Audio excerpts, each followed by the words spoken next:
Today we're talking about the Confessions of Augustine of Hippo, a work that was written around 400 AD, regarded as one of the classic works of Western literature and also one of the earliest works of biography. It begins with Augustine as a boy, and it shows his movement from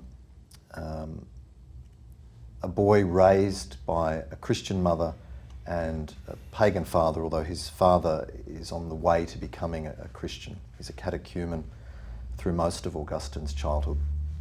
It shows the movement from boyhood through the struggles of adolescence and eventually a great intellectual struggle that Augustine undergoes prior to becoming a Christian, an Orthodox Christian, one who had been a Manichae.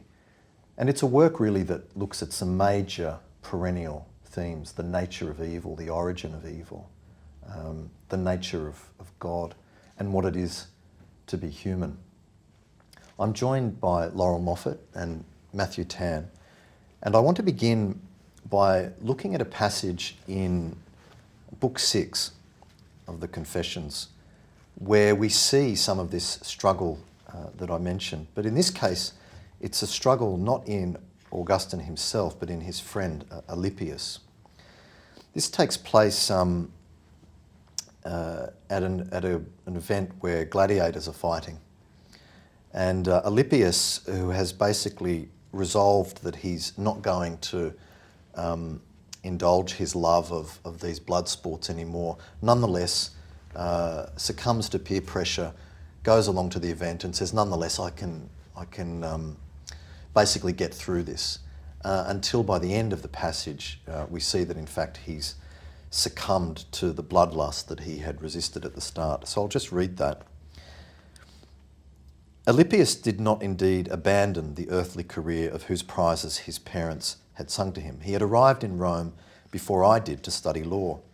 There he had been seized by an incredible obsession for gladiatorial spectacles, and to an unbelievable degree.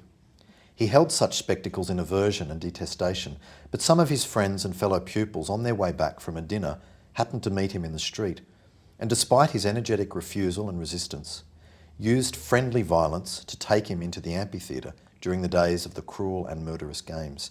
He said, "If you drag my body to that place and sit me down there, do not imagine you can turn my mind and my eyes to those spectacles. I shall be as one not there, and so I shall overcome both you and the games." They heard him, but nonetheless took him with them, wanting perhaps to discover whether he could actually carry it off.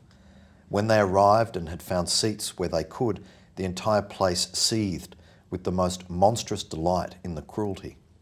He kept his eyes shut and forbade his mind to think about such fearful evils. Would that he had blocked his ears as well. A man fell in combat. A great roar from the entire crowd struck him with such vehemence that he was overcome by curiosity. Supposing himself strong enough to despise whatever he saw and to conquer it, he opened his eyes. He was struck in the soul by a wound graver than the gladiator in his body, whose fall had caused the roar. The shouting entered by his ears and forced open his eyes. Thereby it was the means of wounding and striking to the ground a mind still more bold and strong, and the weaker for the reason that he presumed on himself when he ought to have relied on you, God. As soon as he saw the blood, he at once drank in savagery and did not turn away. His eyes were riveted. He imbibed madness. Without any awareness of what was happening to him, he found delight in the murderous contest and was inebriated by bloodthirsty pleasure. He was not now the person who had come in, but just one of the crowd which he had joined, and a true member of the group which had brought him. Reading that, I'm just struck by that quick transformation in the character of Alypius, and how, in a sense, this represents, in many respects, sometimes in reverse, what happens to Augustine through the work.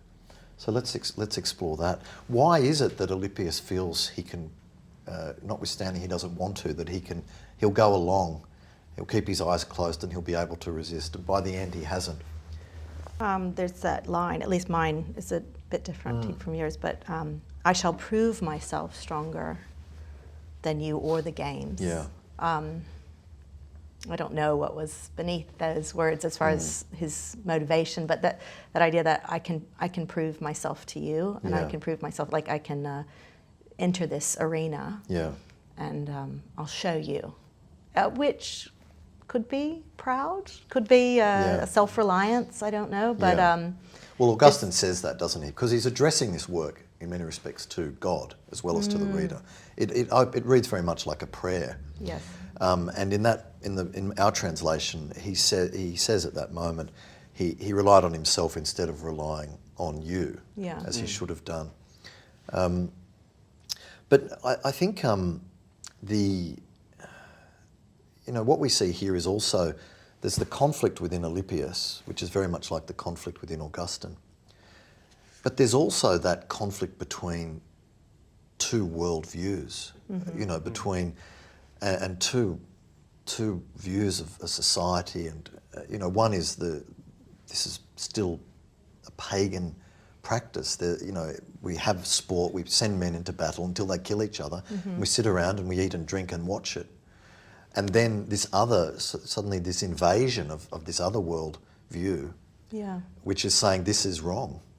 This is wrong, and people like Alypius and Augustine and others are starting to sort of have a different outlook, where something which had been accepted is now seen as beyond acceptable. It cannot be accepted. It's morally bankrupt to take pleasure in watching men kill each other. Yeah. And if I could sort of jump in and talk about the clash, not just in worldviews, but also the clash in two different types of persons. Yes. Right? You have Alypius saying, I am going to be mentally strong against everything that I hear and see. And then he gets caught up in everything that he hears and sees. Yes. And I think what I see in this episode is sort of an extension of an anthropology that Augustine kind of hints at much earlier probably pretty much in the first chapter, where he talks about the heart being restless until it rests in God. Paragraph. The very first paragraph. Such a famous, wonderful line. Isn't Exactly. It? And the way I read this is that every paragraph that comes after that is sort of an extension or a demonstration of that. That we are, primarily desiring beings before we are rational. Yes. Or simultaneously that we are rational and desiring, and you can't sort of cut one off and expect the other to retain its integrity. But also the role of the senses, I think, is so fascinating. Oh yes. Alypius thinks, I'll shut my eyes.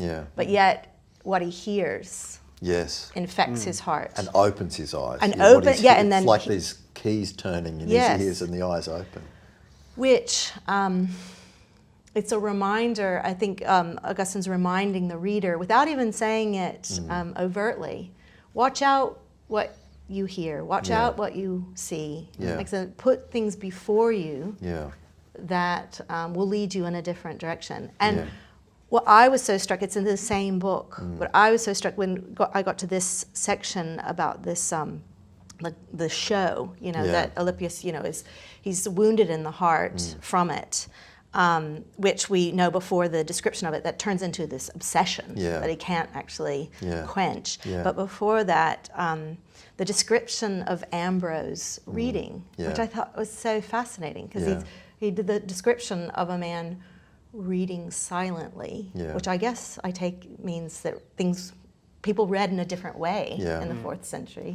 But the fact that he could put something before his eyes, which he would then be reading within his mind, that would kind of fill his senses in a way. I thought that's a total contrast as far as what a human is doing.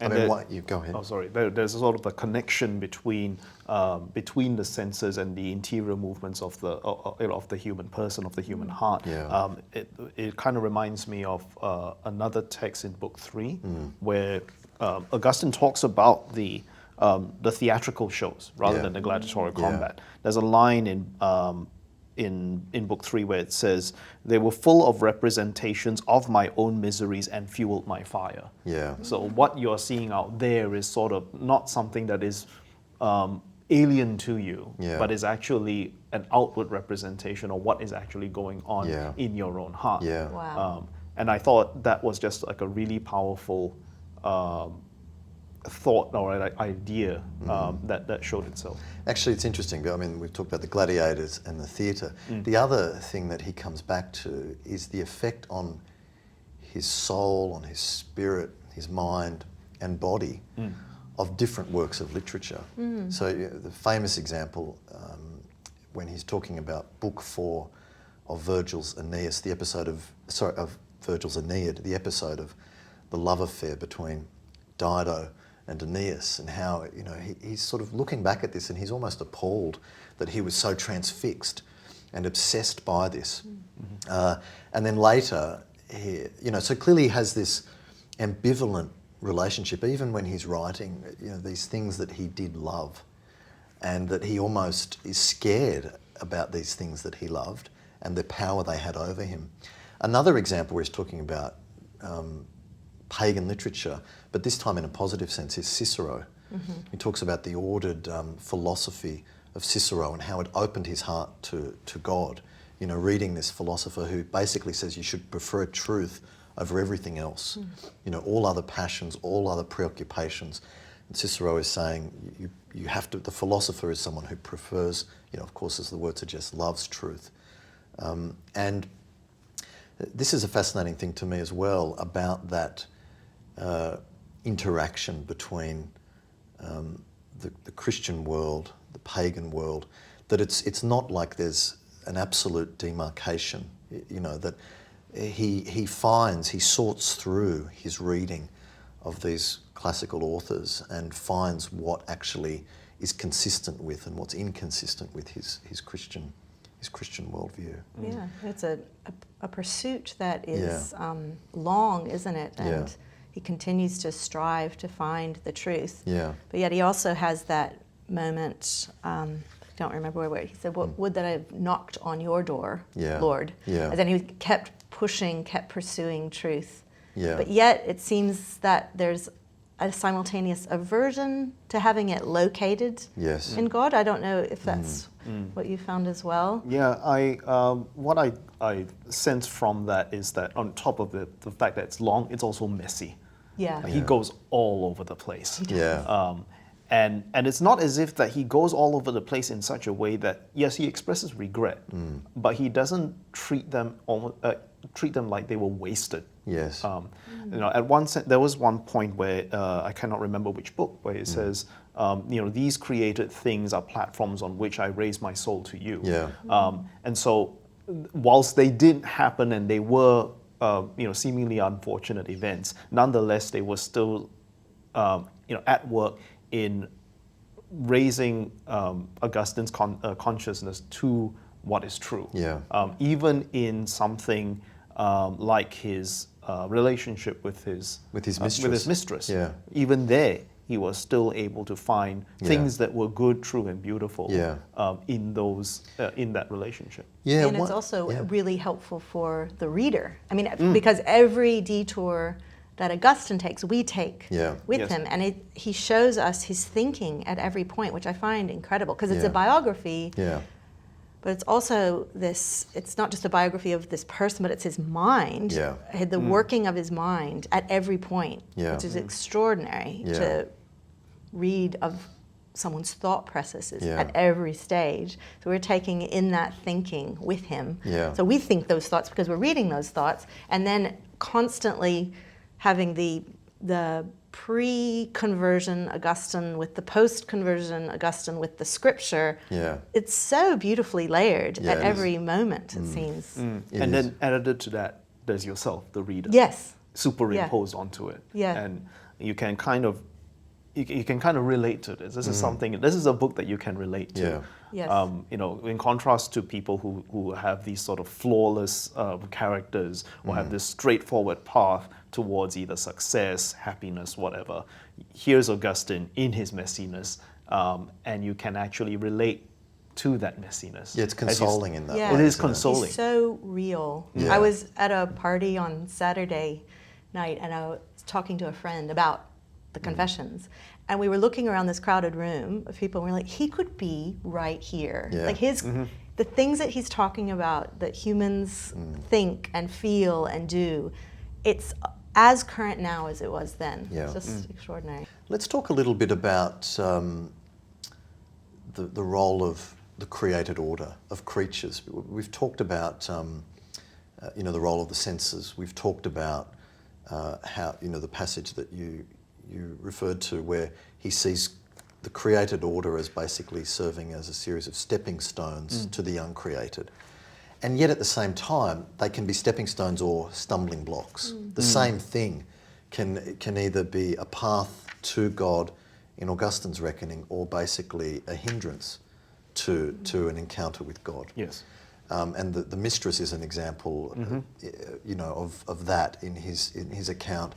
The thing I have in mind is this famous episode when he's a boy, about the pear, in the pear, the garden with the pear trees. And let's talk about that. What is it that attracts him about this idea of stealing a pear? Why does he want to do it? That's so fascinating, isn't it? Because it's like the pear or the tree does not attract him as much as the wall that he has to get over to steal the pears. So it's the fact that it's forbidden. Yes, Yeah. the don't cross this line. Yeah. But yet, Because I think he even says, I wasn't even hungry. right. Oh, well, I didn't sort of do it because I was hungry. That might excuse that sort of behaviour. But I did it because I wanted to do something that was forbidden to me. I mean, there was a line where he says elsewhere that sin is a curving in on oneself. Yeah. And I thought that was actually a good demonstration of that, simply because when you curve in on oneself, you actually aren't even, the irony is that you're not even focused on the created order anymore. Yeah. It's actually just yourself. Yes. And you want in the case of the episode with the pears, it was sort of an episode where he can indulge in his love of having transgressed the order of things. Yeah. So much so that it doesn't really matter whether it's about the pear or not. It's actually some reference to myself at the end. Yeah. Yeah. Well, that's a great point on which to finish. Thank you both for the discussion.